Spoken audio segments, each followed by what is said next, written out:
Hello friends, welcome to my channel how to use Trust Wallet. आज की इस video में हम ट्रस्ट वॉलेट को यूज़ करने का तरीका सीखेंगे। ये वीडियो खास तौर पर उन लोगों के लिए भी बहुत ज़्यादा ज़रूरी है जो क्रिप्टो में नए हैं और अपने एसेट्स को वो ट्रस्ट वॉलेट में स्टोर करने का सोच रहे हैं। तो चलिए देखते हैं कि हम किस तरह से अपने फ़ोन में, आईफोन या एंड्रॉयड फ़ोन में ट्रस्ट वॉलेट को यूज़ कर सकते हैं। तो चलिए स्टार्ट करते हैं।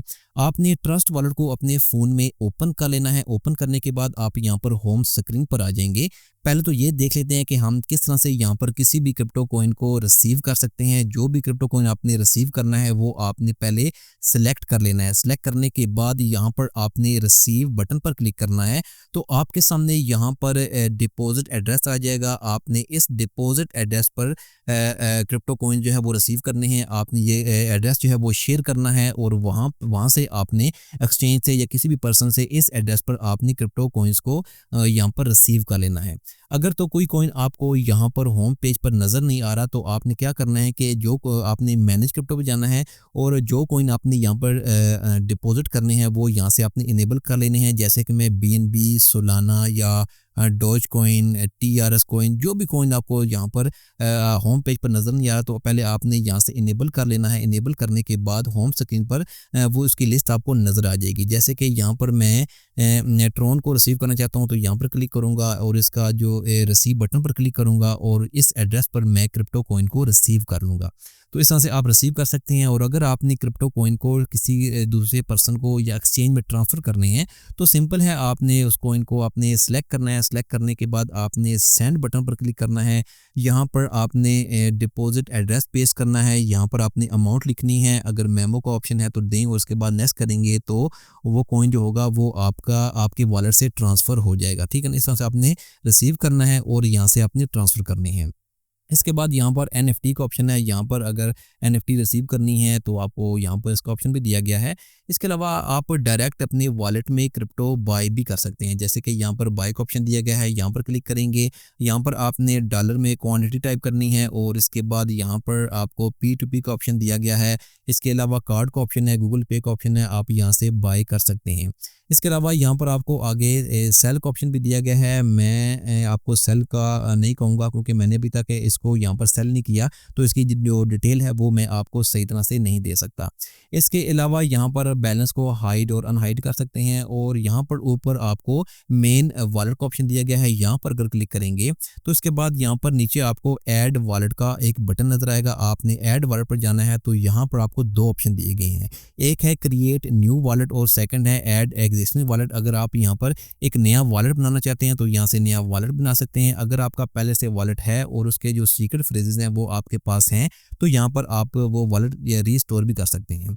इसके अलावा यहाँ पर थ्री डॉट्स पर क्लिक करते हैं तो यहाँ पर देख सकते हैं मैंने वॉलेट का जो बैकअप है, इसके सीक्रेट फ्रेज हैं वो मैंने मैनुअल ऑप्शन आप देख सकते हैं एक्टिव है, क्योंकि मैंने इसके जो सीक्रेट फ्रेज हैं वो डायरी पर लिख लिए थे। आपने डायरी पर लाजमी इसके सीक्रेट फ्रेज लिख लेने हैं, क्योंकि अगर आपका वॉलेट डिलीट हो जाता है, आपके फ़ोन में कोई भी इशू बन जाता है तो आपके वॉलेट में मौजूद जितना भी फंड होगा वो आप इन सीक्रेट फ्रेजेस की हेल्प से ही रिकवर कर सकेंगे। तो इसलिए आपने वॉलेट का बैकअप लाजमी डायरी पर या गूगल ड्राइव पर अपलोड कर लेना है। इसके अलावा हम यहाँ पर सेटिंग में जाते हैं। सेटिंग में आप यहाँ पर डार्क मोड और लाइट मोड यहाँ पर इनेबल डिसेबल कर सकते हैं। प्राइस अलर्ट का ऑप्शन है, आप यहाँ से प्राइस अलर्ट जो है वो यहाँ पर इनेबल कर सकते हैं। किसी भी क्रिप्टो की आप यहाँ पर प्राइस जो है वो अलर्ट लगा सकते हैं। इसके अलावा एड्रेस बुक का ऑप्शन दिया गया है। यहाँ पर QR कोड स्कैन कर सकते हैं। कोई भी QR कोड आप यहाँ से स्कैन का ऑप्शन आपको दिया गया है। इसके अलावा यहाँ पर वॉलेट कनेक्ट का ऑप्शन दिया गया है। आपने किसी भी प्लेटफॉर्म के साथ अगर वॉलेट कनेक्ट करना है तो ऐड न्यू कनेक्शन पर जाएंगे।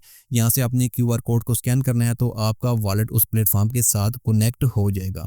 प्रेफरेंसेस में जाते हैं तो यहाँ पर आप करेंसी चेंज कर सकते हैं। इसके अलावा यहाँ पर आप लैंग्वेज जो है वो चेंज कर सकते हैं। इसके अलावा यहाँ पर डैब ब्राउज़र का ऑप्शन दिया गया है, इनेबल डिसेबल कर सकते हैं। ऑटोमेटिकली कनेक्शन आप यहाँ पर डिसेबल कर सकते हैं। इसके अलावा यहाँ पर नीचे जाते हैं तो यहाँ पर हमें सिक्योरिटी का ऑप्शन दिया गया है।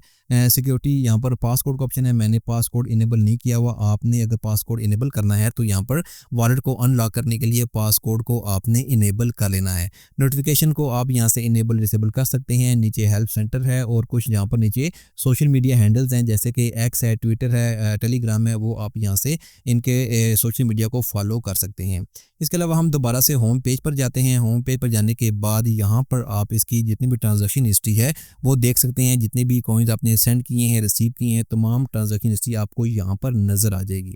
इसके अलावा यहाँ पर ट्रेंडिंग में जाते हैं। ट्रेंडिंग में आपको यहाँ पर एक लिस्ट नज़र आ जाएगी, जैसे कि यहाँ पर देख सकते हैं जो भी ट्रेंड में चल रहे हैं प्रोजेक्ट वो आपको सबसे टॉप पर नज़र आएंगे। ऑल में जाएंगे तो यहाँ पर एथेरियम के प्रोजेक्ट हैं, BNB smart chain, Solana, base chain, कोई भी एक प्रोजेक्ट सेलेक्ट करेंगे तो उसी प्रोजेक्ट के जो टॉप पे जो ट्रेंड होगा वो आपको यहाँ पर नज़र आ जाएगा।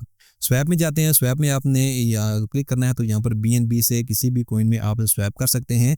यहाँ पर आपने क्वांटिटी टाइप करनी है और BNB से आपने USDT, USDC या किसी भी कॉइन में आपने कन्वर्ट कर लेना है। इसके अलावा यहाँ पर अर्न में जाते हैं। अर्न में आपको काफ़ी ऑप्शन दिए गए हैं, जैसे कि ऊपर लॉन्च पूल है, माई अर्निंग का ऑप्शन दिया गया है। यहाँ पर नीचे आप स्क्रॉल करेंगे तो यहाँ पर अर्निंग के बहुत सारे ऑप्शन आपको यहाँ पर नज़र आ जाएंगे। मैंने इसमें भी अभी तक कोई एक्टिविटी नहीं की, इसलिए मैं आपको इसकी कोई इन्फॉर्मेशन सही तरह से नहीं दे सकता। डिस्कवर में जाएंगे तो यहाँ पर आप देख सकते हैं कि यहाँ पर डेक्स का ऑप्शन है, डिसेंट्रलाइज्ड एक्सचेंजेस हैं। इसके अलावा BSC, सोलाना, इसके बाद लैंडिंग, सोनिक और बहुत सारे ऑप्शन आपको यहाँ पर दिए गए हैं। तो इस तरह से आप ट्रस्ट वॉलेट को बहुत इजीली यूज़ कर सकते हैं। मैं आपको एंड में यही कहूँगा कि ट्रस्ट वॉलेट के जो बैकअप है इसे आपने लाजमी किसी डायरी पर लिख लेना है या गूगल ड्राइव पर अपलोड कर लेना है। अगर आपका फ़ोन गुम हो जाता है या किसी भी सूरत आपका ट्रस्ट वॉलेट डिलीट हो जाता है और आपके वॉलेट में बहुत सारा फंड पड़ा है तो आप बगैर बैकअप के कभी भी अपने वॉलेट को रिकवर नहीं कर सकेंगे। तो इसलिए लाजमी आपने वॉलेट का जो बैकअप है किसी डायरी पर या इसे गूगल ड्राइव पर अपलोड कर लेना है। तो इस तरह से आप बहुत ईजिली ट्रस्ट वॉलेट को यूज़ कर सकते हैं। अगर आपको मेरी वीडियो से ज़रा सी भी कोई नॉलेज मिला है तो आप मेरी वीडियो को लाजमी लाइक करें। मेरी वीडियो को उन नए लोगों के साथ ज़रूर शेयर करें जो इस क्रिप्टो में नए हैं और अपने एसेट्स को वो ट्रस्ट वॉलेट में स्टोर करना चाहते हैं। और अगर आपका इस वाले से कोई भी क्वेश्चन है तो आप मुझे यूट्यूब वीडियो के कमेंट से पूछ सकते हैं, मैं आपके हर कमेंट का लाजमी जवाब दूंगा। Thanks for watching this video.